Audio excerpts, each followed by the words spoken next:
motivasi ini memang dibutuhkan bagi sebagian orang gitu ya.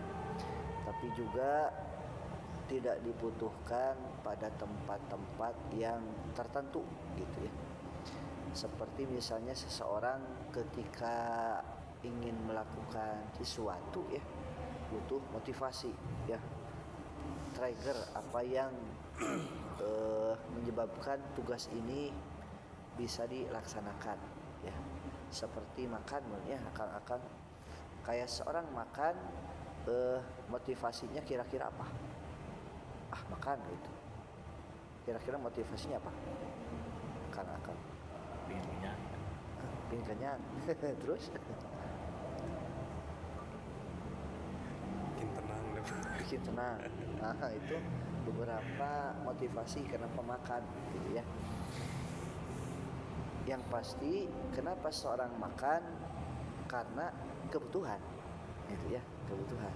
Nah, boleh jadi motivasi itu terkalahkan oleh kebutuhan ya. Karena kalau menurut beberapa orang mah untuk melaksanakan sesuatu ya, boleh jadi motivasi itu tidak terlalu penting gitu. Udah langsung pelaksanaan gitu ya. Makanya kan ketika seseorang butuh motivasi ya, ada motivator gitu ya. Dulu mah geningan ada yang terkenal gitu kan ya, memberikan motivatornya. Tapi ternyata kehidupan itu tidak seperti apa yang disebutkan oleh motivator tersebut gitu. Karena terkadang dalam kehidupan itu keinginan tidak sama dengan realita gitu ya. Keinginan tidak sama dengan realita. Maka dalam Islam selain motivasi gitu ya, maka ada yang disebut sabar dan syukur gitu ya. Mungkin kita mengarah ke sana.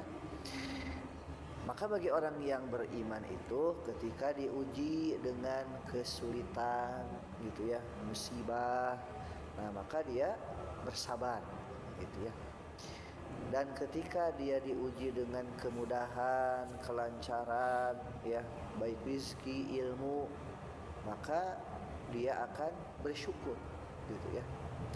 Bahkan kalau levelnya sudah meningkat, mungkin boleh jadi ketika diberikan ujian kesulitan bersyukur gitu ya. Kenapa bersyukur? Karena saya bisa di level sekarang gitu kan ya. Kalaulah tidak diuji begini, mungkin saya tidak bisa naik level gitu ya. Karena kan ujian kehidupan itu beda-beda ya. Diuji dengan keluarga ya, diuji dengan ekonomi, diuji dengan ilmu gitu ya. Banyak ujian gitu. Tapi bagi orang yang beriman, sabar dan syukur ini adalah motivasinya gitu ya, atau landasannya gitu ya. Nah, maka kalau dulu orang tua itu suka bercerita kepada anaknya gitu ya, pangeran dan putri menikah lantas bahagia selama-lamanya. Ternyata ini tidak mesti begini ya. Gitu. Karena dalam kehidupan itu pas menikah bahagia selama-lamanya tidak. Gitu ya. Tapi harus ditambahkan. Karena bahagia yang sejati bagi orang yang beriman itu adalah nanti akhirnya itu husnul khotimah gitu ya. Mati dalam keadaan baik dan efeknya itu akan bertemu dengan Allah ya, Rasulullah, orang-orang yang dicintai gitu ya, dan akan dimasukkan ke dalam surga gitu ya. Surga yang kekal, khalidina fiha, kita tinggal di sana selama-lamanya. Itu bagi orang yang beriman. Tapi bagi orang yang tidak beriman, bahagianya itu beda ya, orientasinya itu.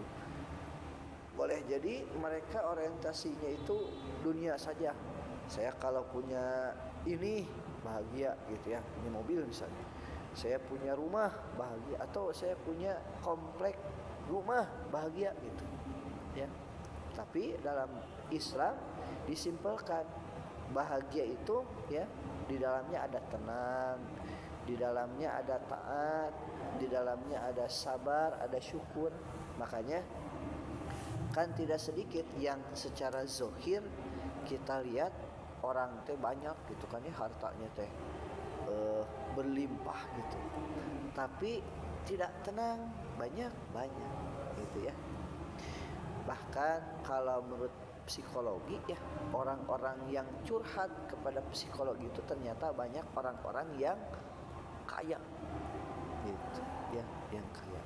Maka bahagia itu tidak serta-merta ada di dalam kaya gitu ya, ada di dalam kemegahan gitu. Boleh jadi bahagia itu ada dalam kesederhanaan gitu ya.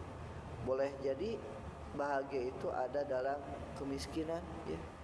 Boleh jadi bahagia itu ada dalam kekayaan juga, tergantung seseorang itu bisa mengambil hikmah di dalamnya gitu ya. Contoh orang-orang yang bahagia zaman dulu, zaman Rasul ya. Orang yang kaya bahagia siapa? Abdurrahman bin Auf misalnya gitu ya. Tapi ada orang yang miskin bahagia siapa? Abu Dzar Al-Ghifari gitu. Miskin tapi bahagia gitu. Atau ada juga orang apa ya, yang dia itu pas ketika miskin mah bahagia, tenang gitu ya, tapi pas ketika kaya lupa siapa? Salabah gitu ya. Salabah itu menurut kisahnya itu kalau mau sholat ya, dia teh tukeran sama istrinya untuk bajunya teh gitu ya, menutup auratnya teh. Jadi ke masjid, jadi istrinya teh belum sholat. Jadi ketika salam, assalamualaikum, assalamualaikum, yang lain mah zikir apa, si Salabah ini mah pulang ke rumahnya ya, gantian istrinya mau ibadah gitu. Terus seperti itu ya. Nah maka kalau bahasa kita memerdih gitu ya, minta tolong ke Rasul, ya Rasul doakan aku supaya kaya gitu. Tapi Rasul teh sudah menyampaikan, bagaimana kalau kamu tidak kuat ya, insya Allah lah kuat. Nah yang namanya manusia gitu ya, bisa lah gitu ya, bisa lah.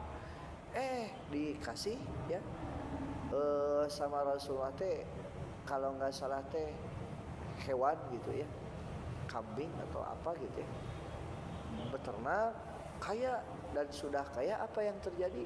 Lupa ya.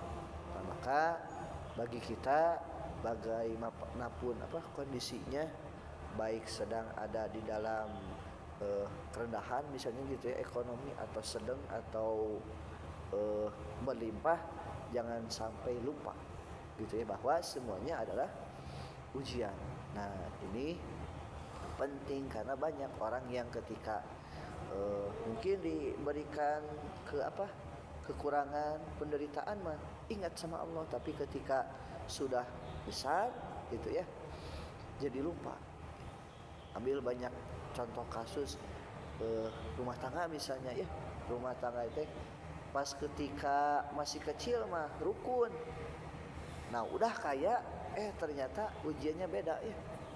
Tidak sedikit yang selingkuh gitu kan ya, laki-lakinya baik perempuannya, anak terlantar gitu ya. Bahkan kalau lihat artis-artis gitu ya, selebritis kan pas merintis mah baik, pas udah di puncak ternyata cerai gitu kan. Itu ya.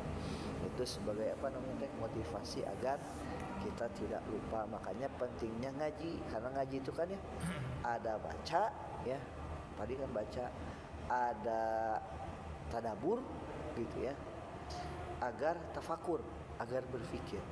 Karena seseorang itu bisa berubah karena pikirannya juga berubah gitu ya. Kayak Kang Mul kan sebelumnya mah nggak kepikiran nikah ya. Nah tapi setelah berjalannya waktu gitu kan ya, sudah kerja menikah ya. Bekerja usia berapa awal Kang?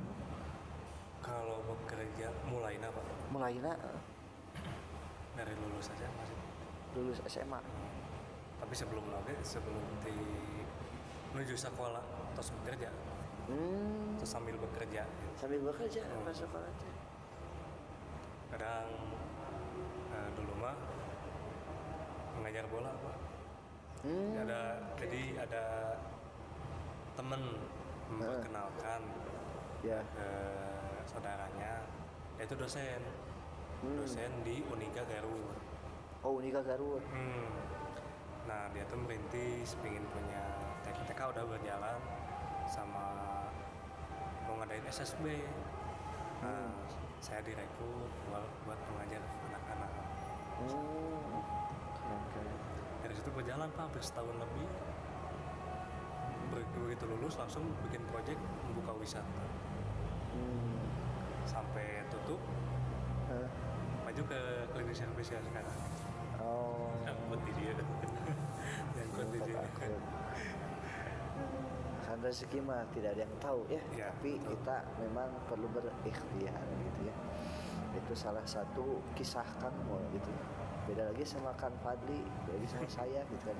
Tapi semuanya ada hikmah ya, ada pelajaran, dan kita perlu bagikan ya, minimal ke keluarga sendiri bagaimana perjuangannya. Dan kalau memungkinkan ya boleh jadi sharing kepada orang-orang yang banyak. Nah kayak saya lebih ke sharing kalau ketemu orang gitu ya. Bahkan saya juga memperkenalkan sesuatu di YouTube. Nah barangkali mau lihat ya, nanti kalau sudah tidak ngaji laginya, tapi mudah-mudahan mah tetap gitu ya. Nah saya punya channel ya, namanya Kang Cep Channel. Kang Cep Channel. Jadi ketika saya ngajar, saya berusaha direkam, diedit, dimasukkan ke YouTube supaya manfaatnya bisa diambil gitu, ya. Itu saja mungkin ya. Udah azan, ketemu lagi mudah-mudahan pertemuan berikutnya dan pesertanya bisa bertambah. Akhirul kalam, assalamualaikum warahmatullahi wabarakatuh. Waalaikumsalam.